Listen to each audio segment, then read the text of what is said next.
الحمد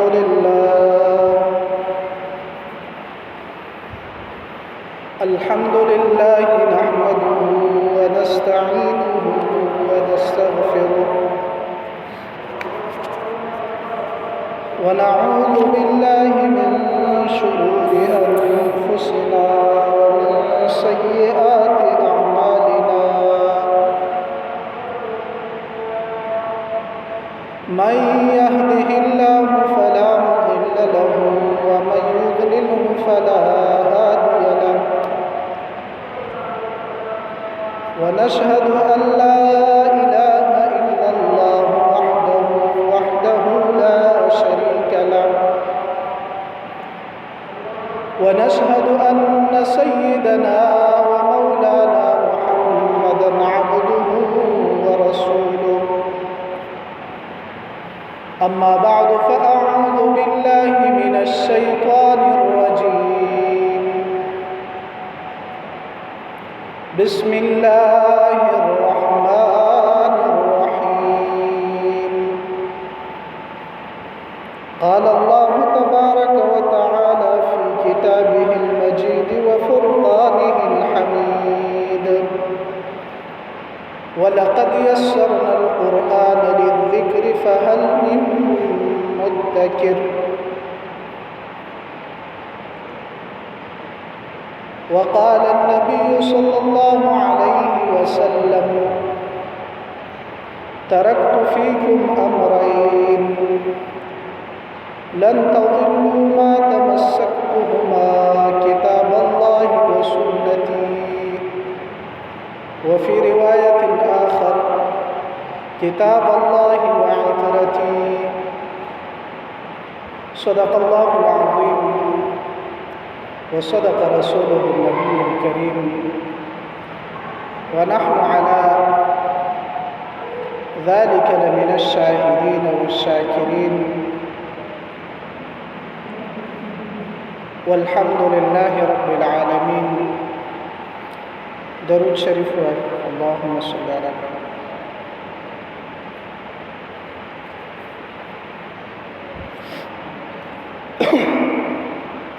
ډیر زیات محترم مسلمانانو حاضرین او اوریدونکو الله تعالی د دې انسانیت د هدایت او لارښودنې لپاره دوه سيزونه را لېږلي دي یو قرآن دی د الله تعالی کتاب هر وخت انسانانو لپاره زموږ لپاره قرآن دی زموږ نه مخکې تورات زبور انجیل او سل صحیفې ده الله تعالی نازل کړي نو د هدایت انساني لپاره دوه سيزونه ضروري دي هغه یو کتاب الله دی او یو د الله تعالی څخه خاص بندگان مفسرین په اصطلاح کې ورته رجال الله ویل کېږي د الله تعالی خلق هغه الله تعالی را لېږي مقصد د دې دی چې دا کم د الله تعالی بندگان یې انبیاء کرام علیهم الصلوات والتسلیمات دي د الله تعالی په قانون باندې د الله تعالی په منشا او په خوښه باندې چې د انسانیت پوهه کې مونږ او تاسو ته د الله په فضل باندې الله تعالی غوره کتاب غوره نبی را لېږلی قرآن کریم او نبی کریم حضرت محمد ابن عبد الله صلی الله علیه و آله وسلم نو د قرآن کریم د هغه دراتک مقصد درالېګلو مقصد الله تعالی په خپل قرآن کریم کې بیان کړی دی چې هدى للناس دا د انسانیت د هدایت لپاره د لارښودنې لپاره د الله تعالی خوخه د انسانانو ته ښودلو لپاره چې په کوم کارونو باندې الله خوشحاليږي او په کوم کارونو باندې الله تعالی خپکیږي دا انسانیت دا یو لوی تعداد کې چې الله تعالی دا انسانان پیدا کړي دي د سره سره په دې انسانانو باندې الله تعالی په کروڑونو او اربونو فضل او کرم او احسانات کړي دي یو ډېر لوی کائنات جوړ شوی دی نو د دې کائنات مقصد څه دی دا موږ تاسو ته قران کریم ښیي او چې کوم سره د قران کریم مطابق خپل عقیده جوړه کړي خپل نظریات او افکار د قران مطابق کړي خپل عمل د قران کریم مطابق کړي نو دغه انسان چې دی دا په هدایت باندې دی او هم دغه سړی چې دی نو دا جنتی دی په قران کریم خو دا یو خبره پکې ضروری ده چې صرف دا خبره به کافی نه چې موږ په قران کریم باندې ایمان راوړی دی او بس موږ به جنتیان یو د ایمان سره سره په قران کریم باندې ځان پوهول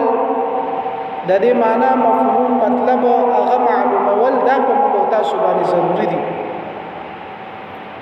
او دا ګران کار بالکل نه ده دام د خلکو غلط فهمیانی دي چې یاره چې زما جبه پیړه شوی د عمر زیات شوی د اوس خو قرآن کریم نشم زده کولی نو دا هم د قرآن کریم نه تېښته ده هغه قرآن کریم شاته ارتول دي او مخ ته اړول دي د کوم خلکو باره کې چې الله تعالی فرمایي چې من اعرض عن ذکري فإن له معیشة ضنکا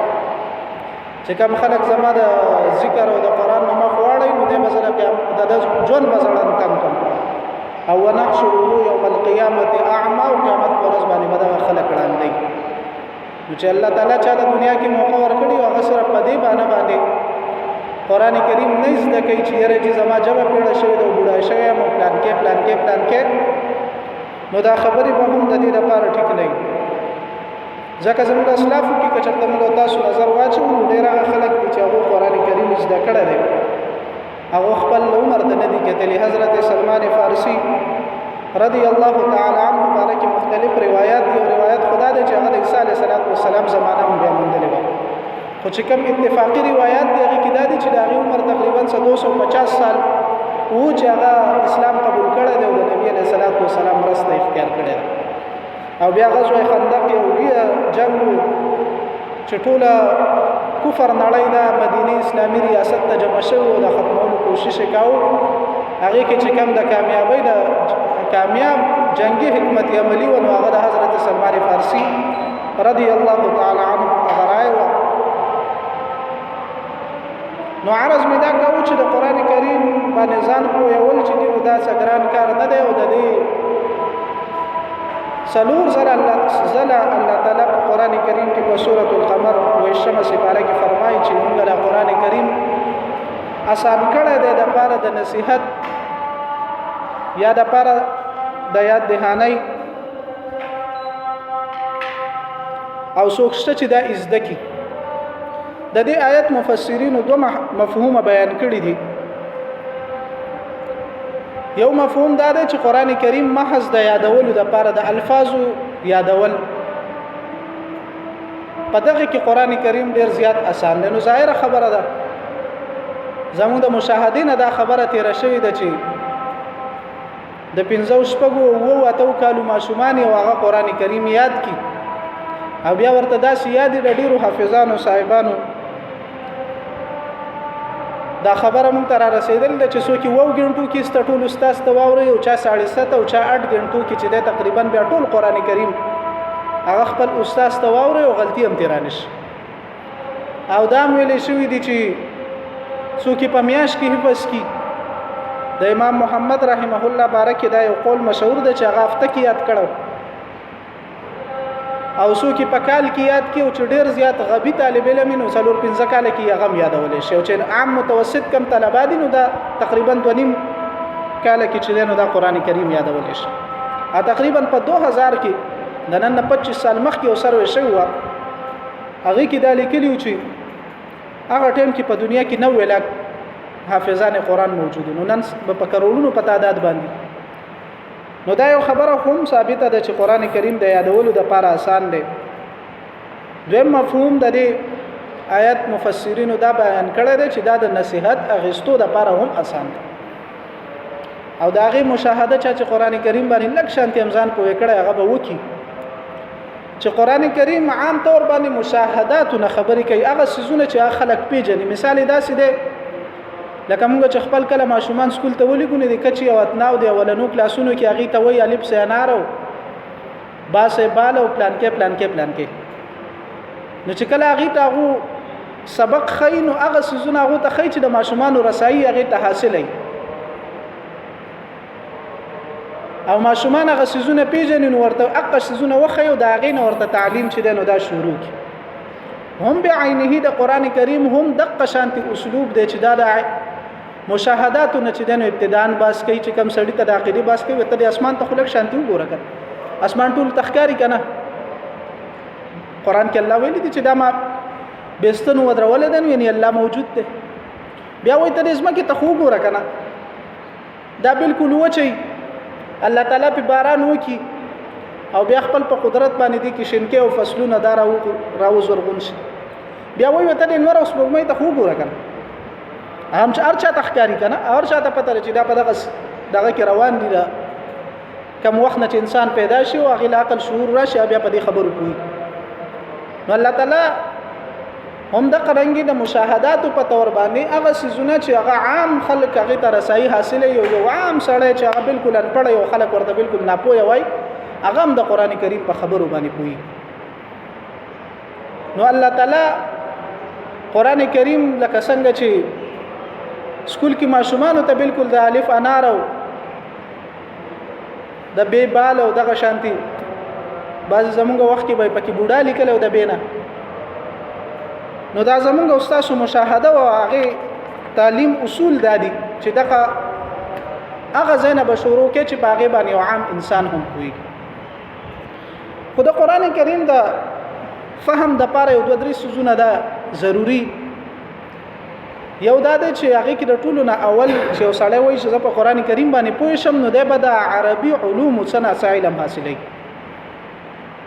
او هغه علوم هم داسې چې په هغه باندې د عربي اوس دوه قسمه دی یو فصحا او یو د عام عربي دا کم چې دا اوس خلک وایي شولې شو پلان کې دا سعودي عرب والا کې چې اوس چې کم عام عربي چلی نو دا هغه د پر هغه عربي ضروری ده چې کومه فصحا عربي ده صرف نحو هغه ته ویل کېږي نو څنګه چې یو سړی و چې قرآن زده کوم نو دا به صرف د اردو په معنی او د پښتو په تفسیر کې په معنی باندې په انسان به پدې نه پوي بلکې څنګه عربي علوم به د لپاره زده کول ضروری او د ساده مثال داسې دی چې یو سړی د هغه عام انګلیش تکلم کولای شي نه د انګلیش په اخبار باندې یا په خبرونو باندې کېدای شي پوي بشي او که چرته هغه بیا د شکسپیر هغه دغه ګوري نو دا غي د پاره بیا د انګلیش هغه ټول قواعدونه چې دنو د بزان تیری او هغه باندې بزان مفهوم باندې هغه ګرامر به زده کوي دا غي نه بعد به بیا د شکسپیر په انګلیش باندې کوي نو دا قرانګي عام عربي کې یو سړی له ورزي د خبري مبرم د په اخبار باندې پوي شي خبرونه مبرونه باندې پوي شي خدای په بیا په قران کریم باندې پوي د قران کریم د زده کولو د لپاره سنه عربي علوم زده کول چې دینو دا ضروری دغه خبره ده چې په قران کریم کې د متکلم منشا سره متکلم وایسه نو دام ضروری ده چې سړی د متکلم مزاج نزان خبر کې او د متکلم څه غوښتل غواړي څه ویل غواړي چې په هغه باندې انسان سزان پوي کینو اله به انسان چې په دې قران کریم باندې پوي او دریم دا چې بیک ګراوند د خبرې سړی ته معلومي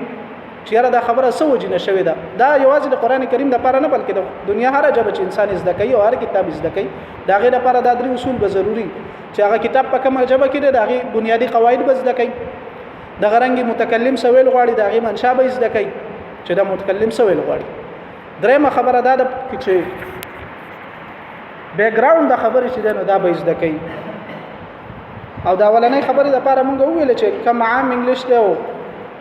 د کتابي انګلیش ته نو د کې لوی فرق دی نو چې څنګه هغه د لپاره د انګلیش ګرامر ضروری دی او موږ سکول کې 14 کاله تقریبا وایو نو دا قرانګي سنه سبا د قران کریم به مطلب به حاصلول پکار دوی اصول دا دي چې د متکلم منشا معلومول چې دلته متکلم څه ویل وړي نو دا هغه د لپاره الله تعالی د قران کریم د لپاره نبی کریم صلی الله علیه وسلم را لګل دي د دې سره الله تعالی په نبی علیہ الصلوۃ والسلام باندې قران کریم نازلاو نو دا هغه اولنې مفهوم چې د نبی علیہ السلام پوندو او دا په قران کې مختلف مثالونه دي چې بعض ځایونه کې صحابه کرامو ته مشکل راغی ځکه د عام الفاظونو پته نه لګیږي چې دلته قران منشا څه د قران څه ویل غواړي لکه یو آیت چې هغه کې الله تعالی فرمایي الذين امنوا ولم يلبسوا ایمانهم بظلم اولئک لهم الامن وهم مهتدون هغه خلک چې هغه ایمان خپل د ظلم سره چې نه ګډوډ کړی نه نو دغه خلکو د پاره امن دی او هم دغه خلک په هدایت باندې صحابه کرام چې کله د آیت واوري د بخاری شریف روایت دی صحابه کرام ډېر سخت پریشان شو چې یاره دا خو ډېر ګران شو ځکه چې د بخاری شریف الفاظ داري چې صحابه کرام نبی علیہ السلام ته عرض وکړ د الله رسول مونږ کې کم یو انسان داسې دی چې هغه د ظلم نه بچ شوی خامخا سره سزا کې سړی نه ظلم کیږي نو نبی علیہ الصلوۃ والسلام ورته فرمایل چې نه دلته ظلم معنا هغه ظلم نه دی عام ظلم نه دی بلکې لکه څنګه چې حضرت لقمان علیه السلام خپل بچی ته نصیحت کړو چې لا تشرک بالله ان الشرک لظلم عظیم تشرک مکه ودا شرک ظلم عظیم دی دا لوی ظلم دی ولته نبی علیہ الصلوۃ والسلام صحابه ته و فرمایل چې دلته دا الذين امنوا ولم يلبسوا ایمانهم بظلم چې هغه خلک چې هغه خپل ایمان د ظلم سره ګډوډ کړي نه نو دغه خلک په امن دي او په هدایت باندې دي دلته شرک اصل کې مراد دی چې د چا د ایمان سره شرک چې دی نو دا غلط ملک شوی دی صحابه کرامو ته دا اسانه شو نو عرض می دا کاوه چې د متکلم په منشا بزن پوي کول غواړي نو د قران کریم د فهم د دې لپاره یو دویم څه دا ضروری دی چې د نبی علیہ الصلوۃ والسلام د احادیث په ذخیره باندې انسان شدنو سناسا عبور حاصل کې واغې له سناسا ټیم ورکی او که تاسو په تفسیرونو کې وایي نو تفسیر ابن کثیر په دغه موضوع باندې ډېر کار کړی دی د قران کریم تفسیری کوشش دا کړی دی چې په احادیث باندې تفسیر وکړي او درېمه خبره موږ دا کړو چې یو جب یو دغه د کتاب زده کول لپاره بیک گراوند او د یو خاص مسلې نوعیت چې نو دا زده کول ضروری دي دته د مفسرینو په اصطلاح کې شان نزول وایي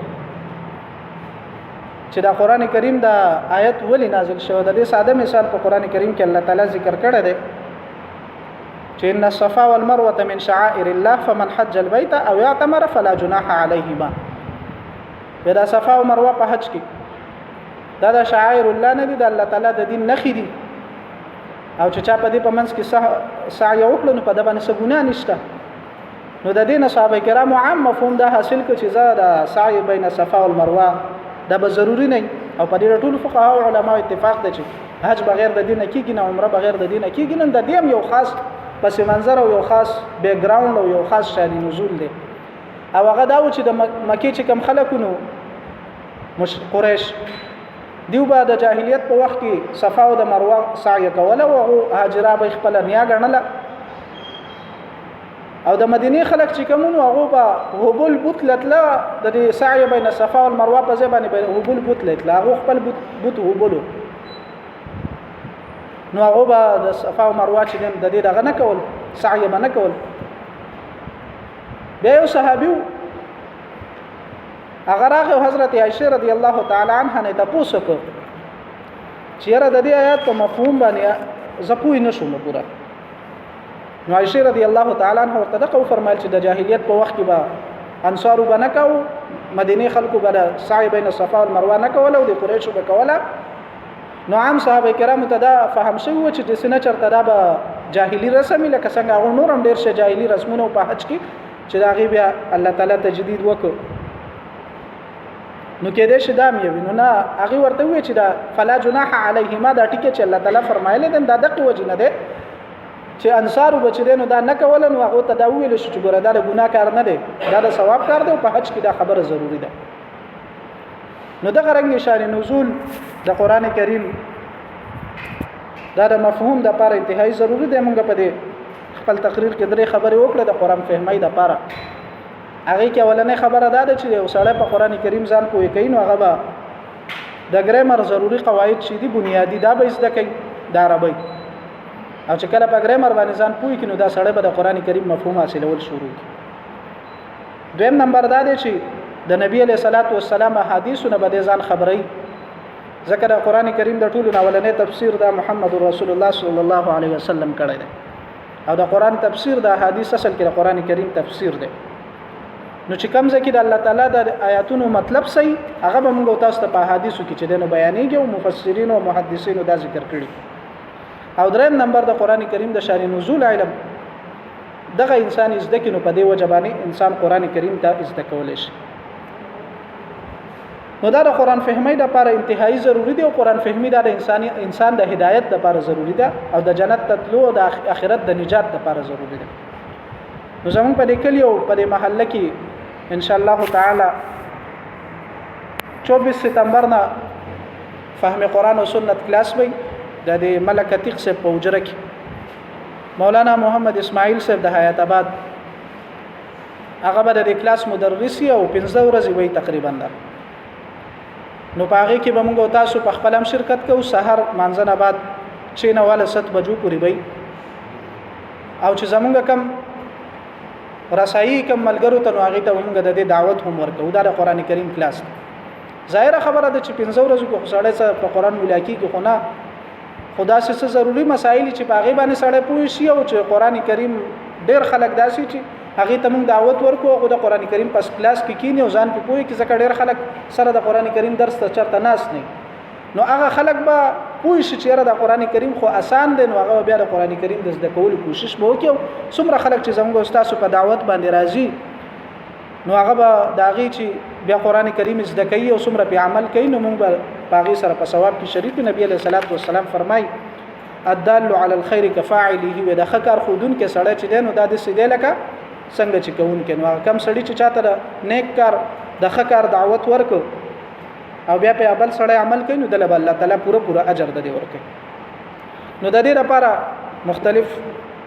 ځایونو کې د دعوت ضرورت دی. دا هندبیل عملګرو چاپ کړی دي دا بدل ته پرتی چې کم کسان مونږ کوي نو ځان سره چې څومره تاسو خلکو ته دعوت ورکولای شي هغه وسه او د کې بر زنانه او د لپاره د پردې سیستم هم موجودي. نو سړو خزو ټول ته چې دنو د دې کلاس د دعوت ورکي او الله تعالی دې وکړي چې دا زمونږ د کلاسوم کامیاب شي. او بیا مشتاق احمد خان صاحب د قافله سمود دا چې کوم د فلسطین د محاصره هغه ماتي هغه روان دي هغه هم د پیغام پرون جاری کړو چې را دا چې کوم 40 ملکونو نه مختلف خلک په 50 کشتو کې دي دا بالکل هغه خلک د چې د خپل چایس باندې روان شوی دي تقریبا وسه پوری زبانی هدا پوری خو کې دي شي خدا سي مکمل حمایت د دنیا یو حکومت هم د دنیا دی کړ. نو هغه ویلو چې سړی ته کم وسایل میسري سوشل میډیا یا بل څه ځای نو هغه باندې د دې لپاره تشهیر پکار دی او خاص کر مسلمانان چې دین وي دغه خلک دا ټول په خپل دعاګانو کې یاد کړي نو هغه د لپاره بلګه دعا وغوړو. الحمدلله